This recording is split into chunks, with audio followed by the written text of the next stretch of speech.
แสนสีวิไลจากเดินไกลเข้ามาอยู่บ้านป่า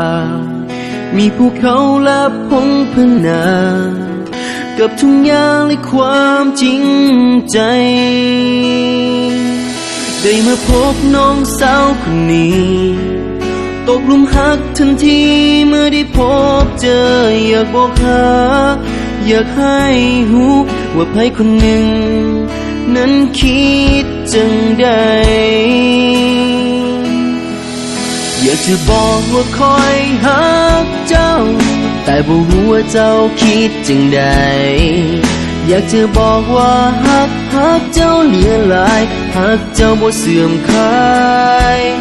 คอยหักเจ้า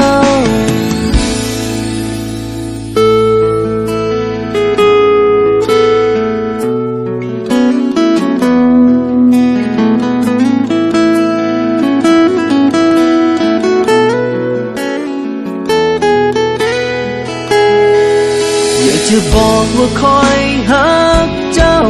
แต่บ่รู้ว่าเจ้าคิดจังใดอยากจะบอกว่าหักเจ้าเหลือหลายหักเจ้าบ่เสื่อมคลายอยากจะบอกว่าคอยหักเจ้าแต่บ่รู้ว่าเจ้าคิดจังใดอยากจะบอกว่าหักเจ้าเหลือหลายหักเจ้าบ่เสื่อมคลายคอยหักเจ้า